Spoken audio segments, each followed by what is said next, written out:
Hello, and welcome to WhatIFHistory, the channel where we don't just look at the past, we walk through its alternate realities. We ask the questions that twist timelines and reshape the world as we know it. Today, we are tackling a question of truly epic proportions. What if the largest contiguous land empire in the history of humanity never fell? What if the thundering hooves of the Mongol horsemen never faded into the pages of history, but instead became the permanent rhythm of the world? Forget the world map you know. Forget the nations, the flags, and the languages you take for granted. Imagine a world bound not by oceans, but by a single, sprawling dominion, stretching from the shores of the Pacific to the heart of Europe. A world under the watchful eye of the Great Khan, ruled from a glittering capital on the vast plains of Central Asia. So, take a deep breath. We're about to step into a reality where the Pax Mongolica, the Mongol peace, never ended. A world where the heirs of Genghis Khan rule to this very day.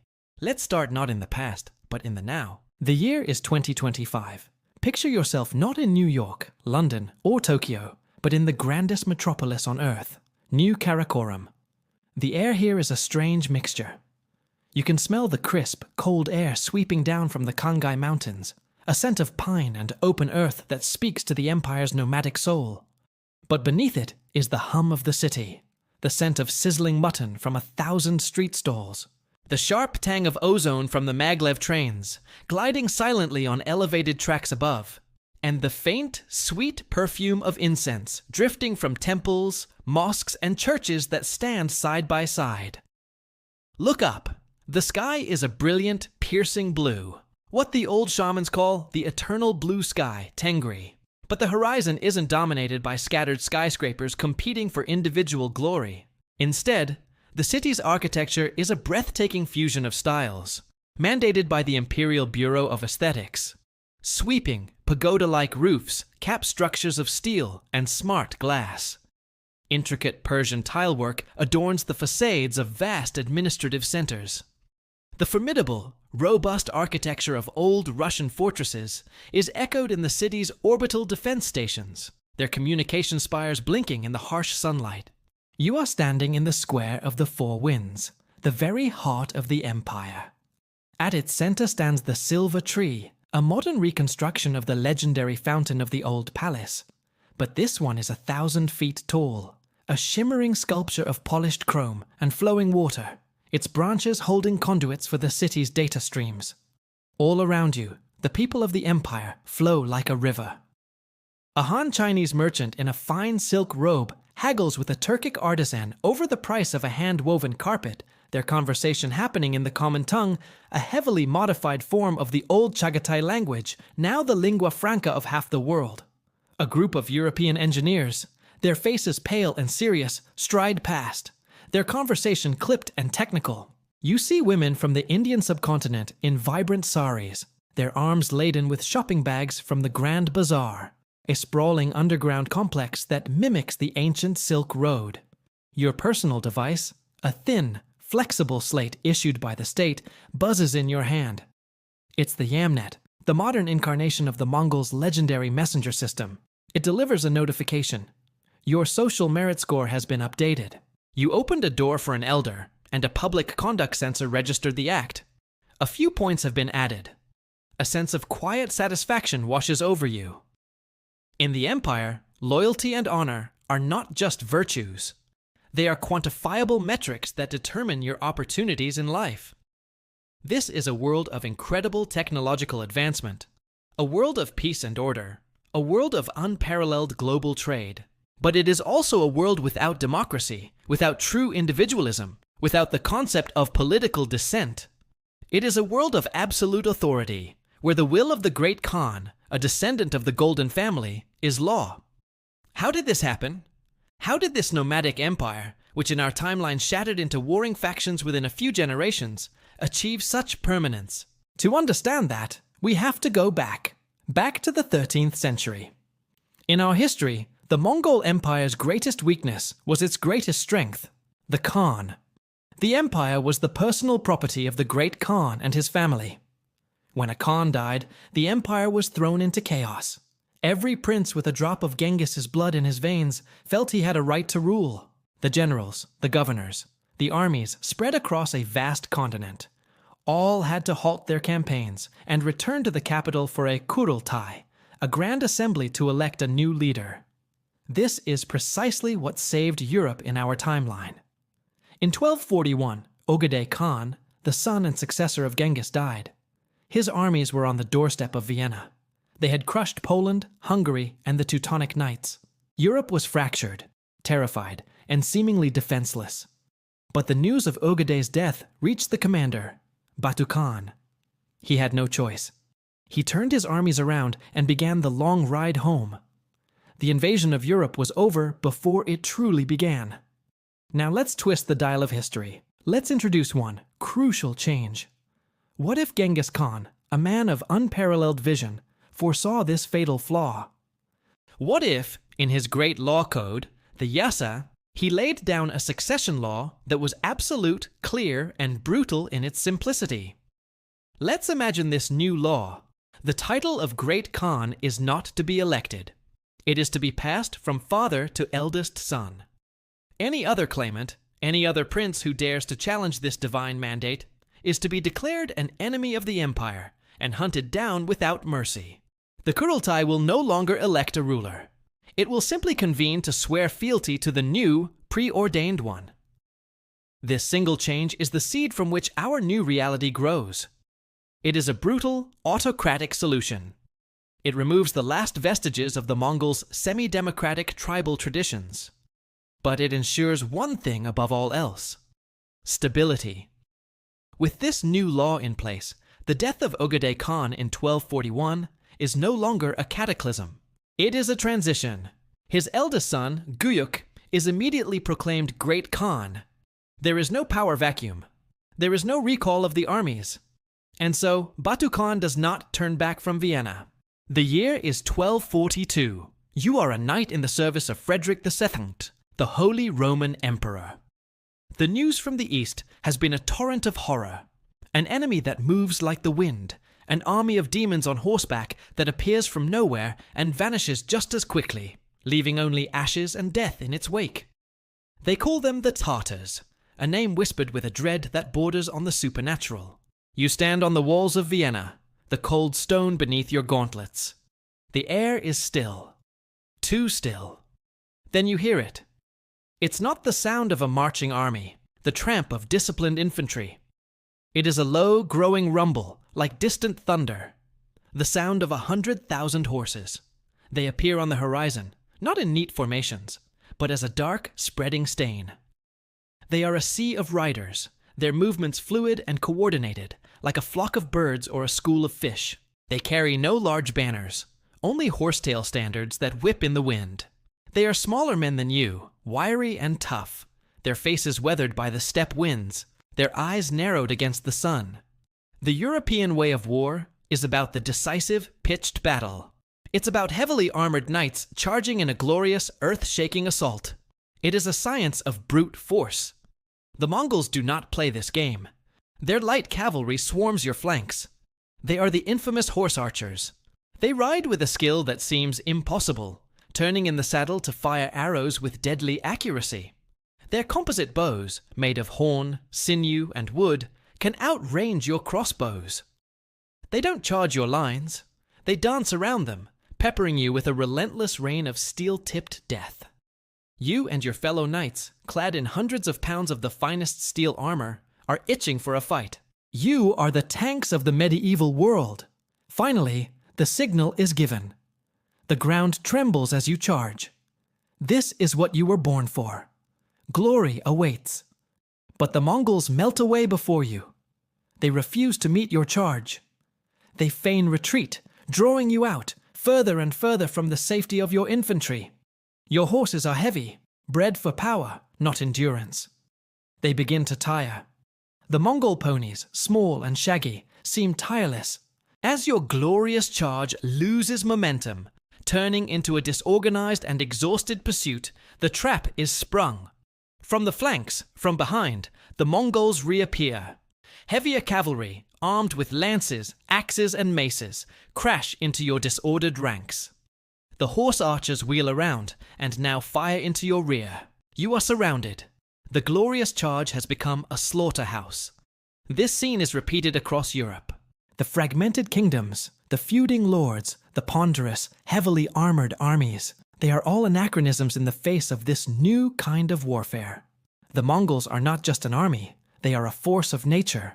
They are masters of intelligence, of psychological warfare, of speed, and of coordination. They use the Nerj, the Great Hunt, as a military tactic, encircling entire regions and driving the population before them like cattle. They use captured engineers to build sophisticated siege engines, trebuchets, catapults, and battering rams to bring down the walls of the great European cities. Paris, Rome, Castile. One by one, the ancient capitals fall. The conquest is not swift, and it is not easy. The forests of Germany and the mountains of the Alps present challenges the Mongols never faced on the open steppe. But they adapt. They have always adapted. They consolidate their gains, integrate conquered peoples into their armies, and learn. They establish a new administrative unit, the Khanate of the Setting Sun, to govern their European territories. By the year 1300, the Mongol Empire stretches from Korea to the coast of Portugal. The world is one. Now, a new challenge emerges, one more insidious than any army: assimilation. In our timeline, the Mongol conquerors were few in number compared to the populations they ruled. In China, they became Chinese, adopting their customs and bureaucracy, forming the Yuan dynasty.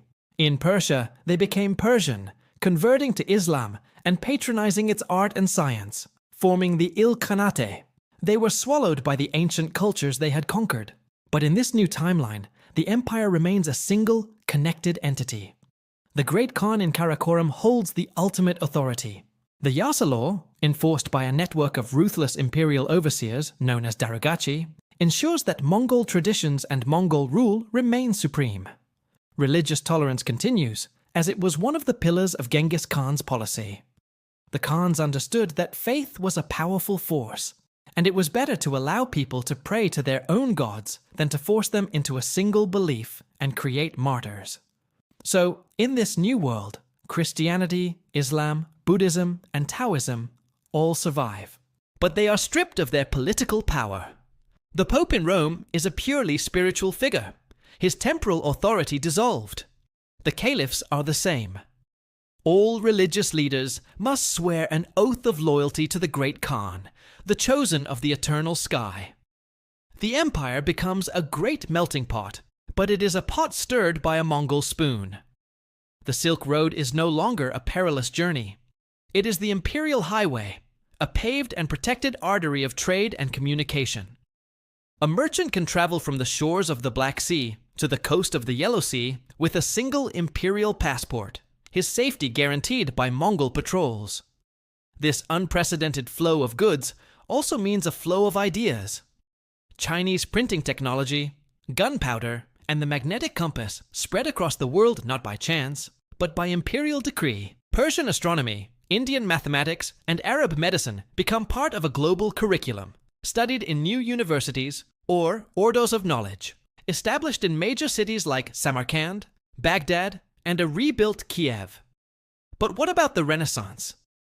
The European Renaissance was born from a unique set of circumstances: the rediscovery of classical Greek and Roman knowledge, the rise of a wealthy merchant class, and the intense competition between city-states like Florence and Venice. In the world of the Mongol Empire, these conditions don't exist. There is no rediscovery of classical knowledge because the great libraries of the Islamic world, which preserved that knowledge, were never cut off from Europe. There is no competition between states because there is only one state. So, does innovation stagnate? No, it changes. The focus shifts from the arts and humanities, which can foster dangerous ideas of individualism and rebellion, to the practical sciences: engineering, logistics, medicine, astronomy, and agriculture. The empire is a vast, complex machine, and the Khans are obsessed with making it run more efficiently. Innovation is not driven by private individuals, but by the state. The brightest minds from across the empire are identified at a young age and brought to the great ordos of knowledge.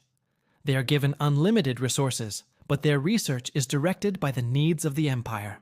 They develop more efficient crop rotation to feed the empire's billion souls. They chart the stars with unparalleled accuracy to create better calendars and navigation charts for their overland trade caravans. They refine gunpowder, not for cannons to break down castle walls. There are no more castles to break down, but for mining and construction, to build canals and carve roads through mountains. This is a world without a Leonardo da Vinci, a Michelangelo, or a Shakespeare. The glorious art of the individual spirit is replaced by the magnificent, anonymous art of the collective. Think of the vast, intricate mosaics of a Samarkand mosque, the perfectly engineered bridges spanning the Danube, the sheer, overwhelming scale of the new imperial palace in Karakorum. It is a world of awe-inspiring achievement, but it is the achievement of the hive, not the bee. As the centuries roll by, the 15th, 16th, and 17th, the empire faces its next great test. In our world, this was the Age of Discovery. European powers, blocked from the overland routes to the east by the Ottoman Empire, took to the seas. They were driven by a desperate need for new trade routes and a fierce, competitive nationalism. In the Mongol world, this pressure doesn't exist. The land routes are safe and more efficient than ever. Why risk a perilous sea voyage when a caravan can transport goods from China to Europe in a matter of months on protected, well-supplied roads? The empire, for all its power, remains a land-based entity. Its heart is the steppe. Its arteries are the roads. The oceans are seen as little more than large, inconvenient lakes, the edges of the map. They build ships for coastal trade, for fishing, for patrolling the seas they control, like the Mediterranean, now the Khan's Pond, and the South China Sea. But the idea of crossing the vast, empty expanse of the Atlantic or the Pacific is seen as pointless and insane. And so, the Americas remain undiscovered. The continents of North and South America continue on their own trajectory, untouched by the Eurasian world. The Aztec, Inca, and Maya civilizations flourish, their own empires rising and falling according to their own internal dynamics. The Iroquois Confederacy might grow to dominate the North American continent. The world remains divided into two separate, unconnected spheres. This has a profound consequence. The great ecological and economic exchange of our history, the Columbian Exchange, never happens. The Old World never receives potatoes, tomatoes, corn, or chocolate. The New World is never ravaged by smallpox, measles, and influenza.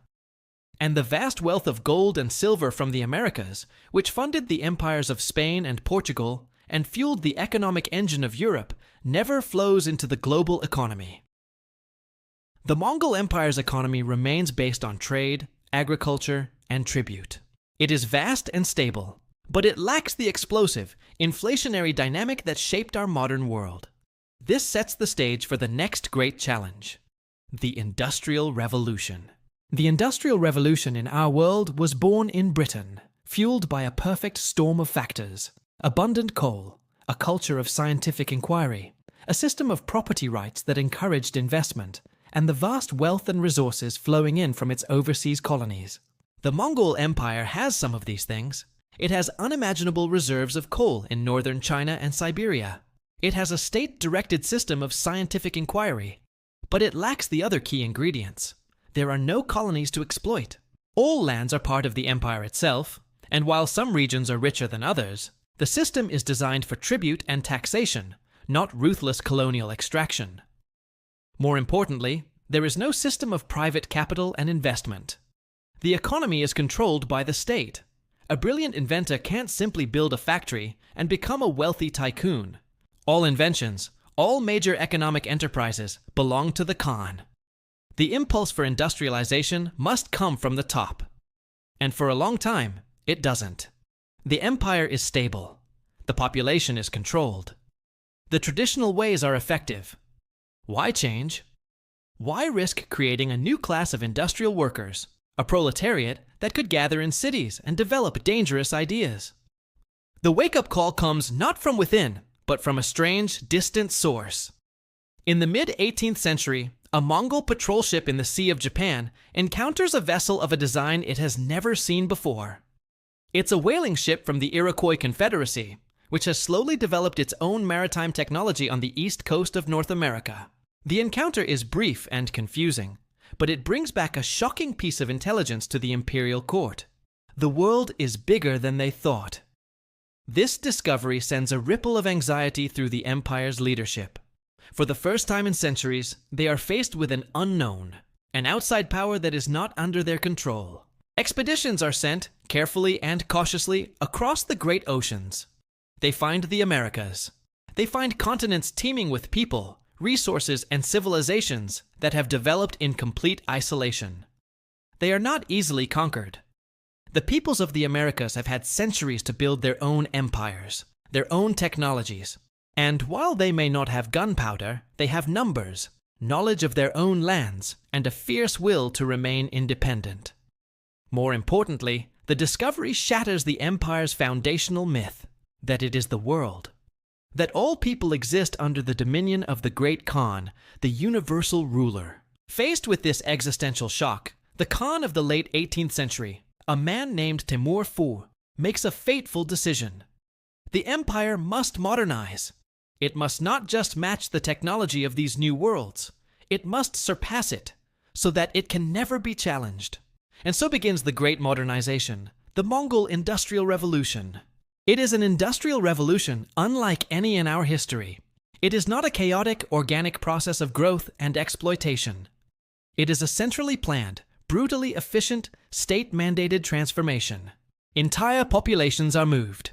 Nomads whose ancestors rode with Genghis Khan are settled and forced to work in vast coal mines in Siberia.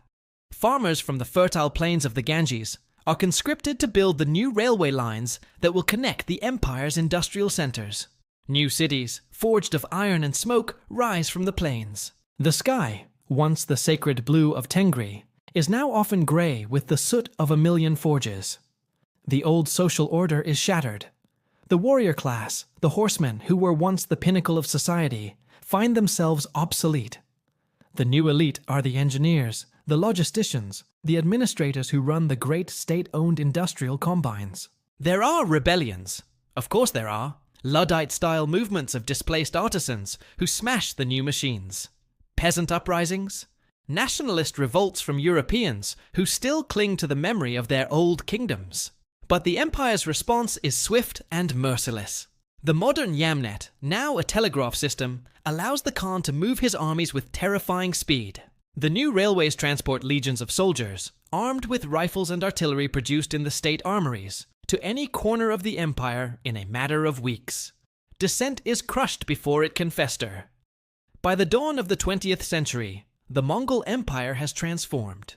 It is the undisputed hyperpower of the Eurasian African continent, a technologically advanced, industrialized giant. Its reach is now truly global, with client states and trading posts established in the Americas, though full conquest remains elusive. But this transformation has come at a cost. The old nomadic soul of the empire has been paved over with steel and concrete. The relationship between the rulers and the ruled has changed. It is no longer just about tribute and loyalty. It is about production quotas, resource allocation, and total control. This brings us to the modern era, to your life in 2025 New Karakorum. The technologies you enjoy, the maglev trains, the YamNet, the advanced medical care, are all fruits of this state-driven modernization. The peace you live in is a product of the empire's absolute, unchallengeable power. But you feel the weight of this power every day. Your education was chosen for you based on aptitude tests that determined where you would be most useful to the state. Your job was assigned to you. The news you read on the YamNet is carefully curated by the Ministry of Information. Your conversations are monitored by sophisticated AI, listening for keywords that suggest seditious thought. There is no art that criticizes the state. There is no philosophy that questions the authority of the Khan. There is no history that tells the story of the conquered, only the story of the conquerors. You live in a golden cage. It is a large, comfortable, and beautifully decorated cage. But it is a cage nonetheless. And now a new tension is rising. The YamNet, the ultimate tool of control, has also become a tool of connection. Despite the censors, people from different cultures within the vast empire are communicating as never before. A student in Paris can secretly read the translated poems of a Tang-era dissident. A worker in a Moscow factory can watch a video of a Buddhist monk in Tibet discussing the nature of the soul. Whispers of the old world, of the time before the empire, are spreading through the cracks in the great wall of censorship. Ideas of freedom, of self-determination, of democracy. These ideas are like viruses. Once they take root, they are incredibly difficult to eradicate. You see it in the subtle signs. A piece of graffiti in an ancient script on an alley wall. A song with lyrics that have a double meaning. A moment of shared, knowing silence between you and a stranger on the maglev train. The empire has conquered every external enemy. It has mastered science and engineering. It has created a world of unprecedented order and stability. But it is now facing the final, most dangerous enemy of all, an idea. The idea that the individual matters more than the state. You look up again at the silver tree in the square of the Four Winds. It is a monument to the empire's power, its unity, its technological brilliance.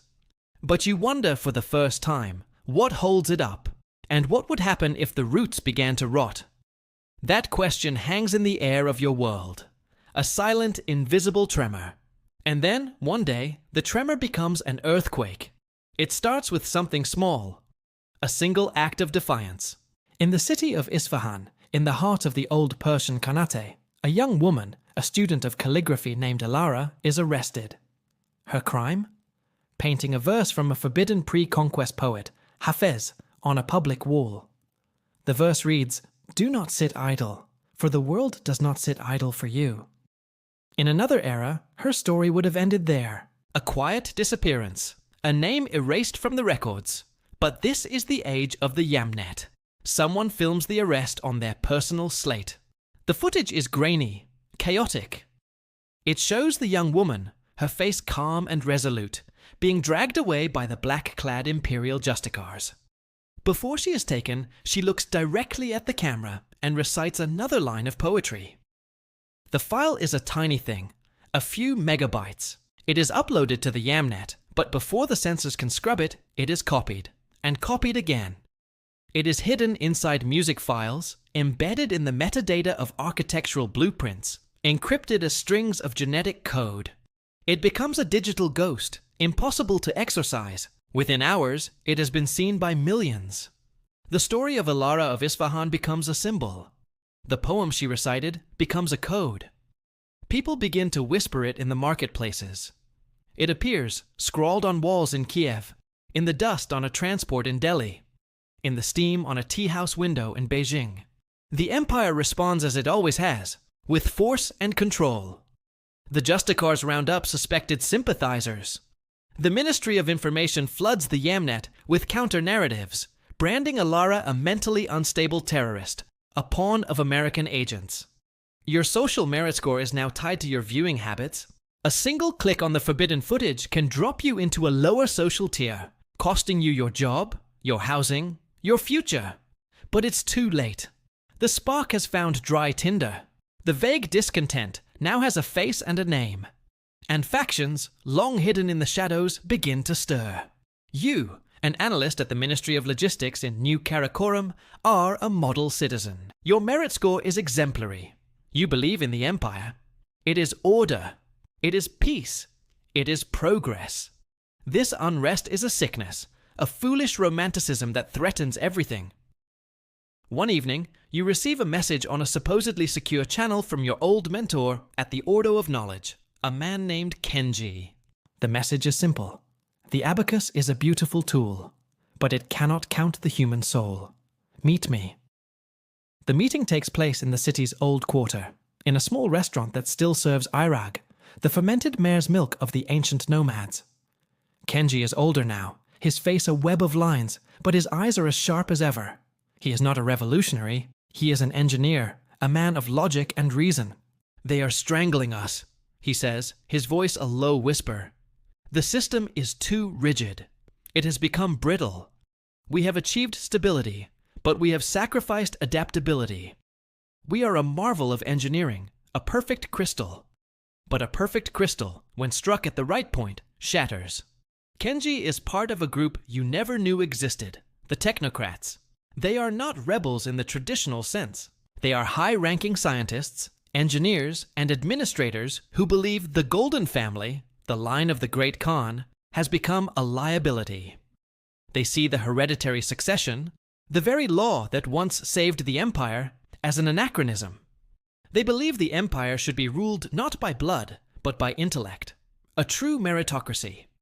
They want to stage a coup, not a violent one, but a digital one. They believe they can seize control of the YamNet, the nervous system of the empire, and force the Khan to abdicate in favor of a council of the brightest minds. As you listen, your world tilts on its axis. This is treason of the highest order. Your every instinct, every fiber of your state-sponsored education screams at you to report him. But a part of you, a part you have long suppressed, listens. You have seen the inefficiencies Kenji speaks of. You have seen brilliant ideas stifled by bureaucratic inertia and the whims of a pampered prince. While you are grappling with this, other forces are on the move. In the cunnet of the setting sun, in the old lands of France and Spain, a different kind of rebellion is brewing. These are the revivalists. They have secretly preserved their old languages, their old flags, their old histories. They see the empire as a foreign occupation, a cultural genocide that has lasted for 8 centuries. Their leader is a charismatic figure known only as Charles, who claims to be a descendant of the ancient European kings. He communicates through encrypted messages that speak of liberty, equality, fraternity. These are alien concepts in the empire, but they resonate with a people who have been taught they are merely a province, their history a footnote. The revivalists are not interested in reforming the empire. They want to burn it down. They begin a campaign of sabotage, bombing maglev lines, assassinating local darugachi. Their actions are brutal, but they are a potent symbol of resistance. And then there are the spiritualists. In the mountains of Tibet, in the deserts of Arabia, in the hidden catacombs beneath Rome, religious leaders who have paid lip service to the Khan for centuries begin to preach a different message. They speak of the Khan as a false idol, a secular tyrant who has usurped the authority of God, of Allah, of the Dharma. They call for a holy war, a crusade, a jihad to reclaim the world for the divine. The empire is now fighting a war on 3 fronts against 3 different kinds of ideas. The technocrats' cold logic, the revivalists' passionate nationalism, and the spiritualists' divine fervor. The great Khan, Borjigin Temujin IX, is an old man. He has ruled for 50 years, a period of unprecedented peace and prosperity.